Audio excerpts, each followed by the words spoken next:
important, and it is the hot potato here now. The issue, which is very boiling, the issue at stake in Cameroon now is the current ongoing Anglophone crisis. Now, some people are of the opinion that the Anglophone crisis are not legit, and that they are manipulations by some groups of people who want to take Cameroon hostage. In your opinion, do you share the view that the concerns raised by the Cameroonians of the Northwest and Southwest, are their claims, are their complaints legitimate? But of course, the complaints are legitimate, and I don't see any issue of manipulation behind it. You know, I'm so freely answering your questions because I have written about the Anglophone crisis, and I was so free writing this article. And what I've said that is that the Anglophone crisis is more than an Anglophone crisis. It's a national malaise. You know, what should be said is that our Anglophone brothers have actually undertaken bold actions because they have done it under hostile and hardship conditions. And they deserve a special tribute from the whole country for that. Some of them have lost their life on what I call the battlegrounds. And I only hope the history will be grateful to them. But sir, I want to understand something. I want to know, are you debunking the fact that there is no such thing like an Anglophone problem, or are you considering the fact that it's a national malaise?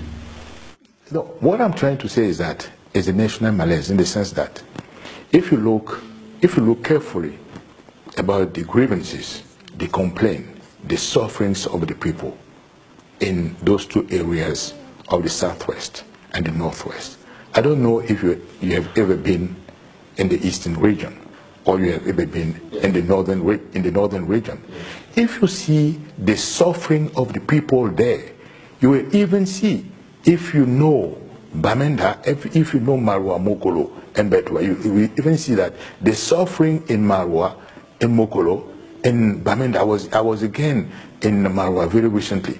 You will see that the suffering is higher than what you can see in the Northwest. I'm not trying to say that what has been done in the Northwest and the Southwest is not justified. What I'm saying that it was even a wake-up call for the rest of Cameroonian.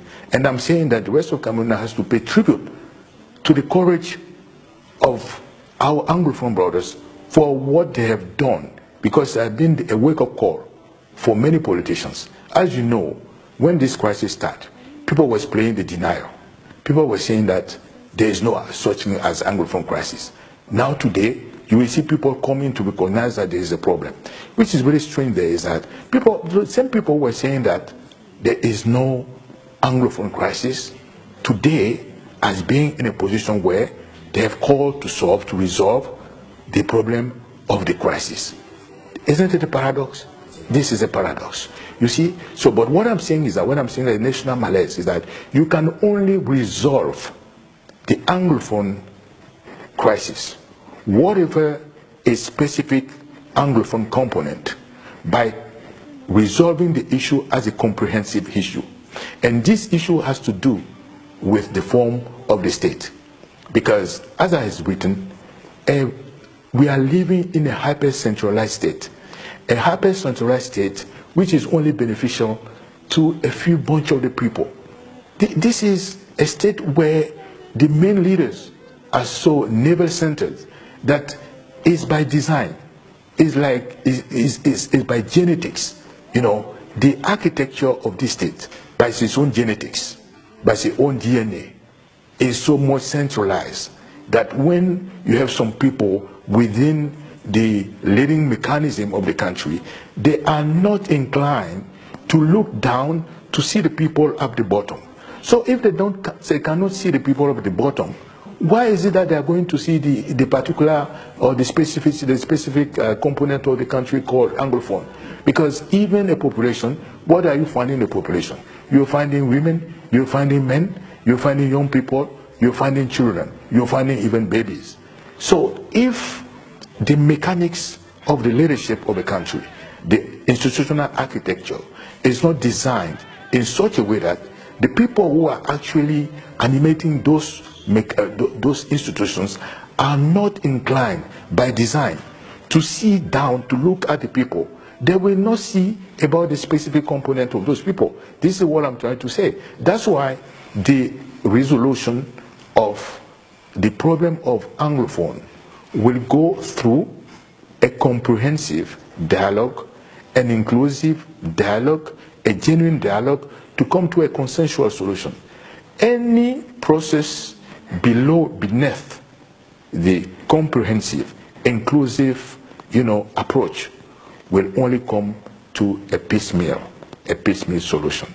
And the problem will bounce back again because the solution will not take into consideration, the claims of all the components of society. It will be partial. It will be partial. It will be scattered, and it will be, as I'm saying, piecemeal. It will be fragmented, and it will not resolve the issue in a definitive and comprehensive way. You just spoke about inclusive dialogue, and that calls my attention. You spoke about inclusive dialogue. Now, what will interest the majority of the people who are watching you now will be to understand who are those people competent to dialogue. Where, when will this dialogue take place? If we're talking about inclusive dialogue, I mean that all the components of the society should be represented. I mean that the political segment of the population should be represented. I mean that the religious component of the society should be represented. The civil society should be represented. The old, the young, the less young should be represented. And actually, 80% of the population is less than 35 years old. It will be so much strange to see a dialogue where the young people are not represented. You understand what I mean? So when I'm talking about all the political, all the political components of the society should be represented, it means, it should be an inclusive dialogue because we're trying to reach a consensual solution, a solution that will take into account, we take into account the considerations or the complaints or the question raised by any component of this society to come to a consensual solution. All right.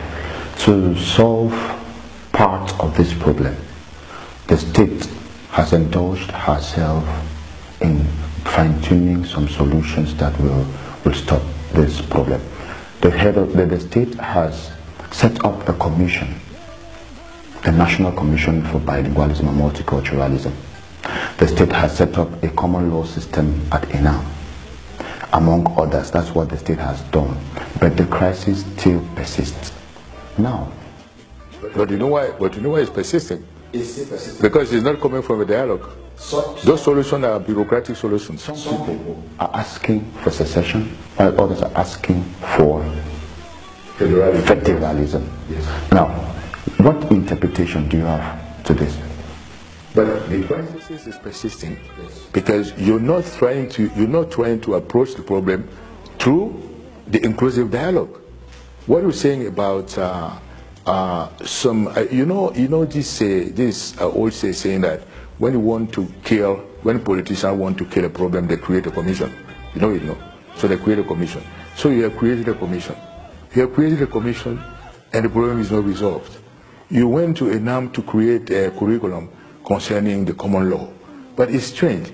The promotion of bilingualism and multiculturalism. By the way, I said in one of my interviews that if I were to name this commission, I will not name it promotion of bilingualism and multiculturalism. I will name it promotion of bilingualism and national unity, because actually at the center of the state, what should be promoted is the national unity, because it's not what you are seeing developing today, the idea of ethnicism, tribalism. Maybe Cameroon is a republic. It's not a conglomerate of ethnies. It's not a conglomerate of tribes. And we need to have a state. We need to have the idea of republic. The ideal of a republic is to gather people, to get all the citizens together, to to shared common nation. This is the idea of the republic. So every time we are missing the opportunity to trying to find a consensual solution through a process of comprehensive dialogue, inclusive dialogue. That problem will bounce back again, because you will miss the opportunity of resolving this problem once and for all, in order to find a lasting and much more viable solution to the crisis. And of course, some people are saying that should the secessionists be excluded from the dialogue? Aren't they part of the Cameroon population? Aren't they part of the Cameroon population? If they are part of the Cameroon population, and especially if they are part of the problem, then they should be part of the solution. You cannot, in a search for an effective solution, exclude a segment which is part of the problem, exclude them from the process of resolving the issue. Because for me, in a very intelligent, in a very smart way, you should get the people who you consider as being part of the problem to become part of the protocol resolution of that problem. You understand you get my point there.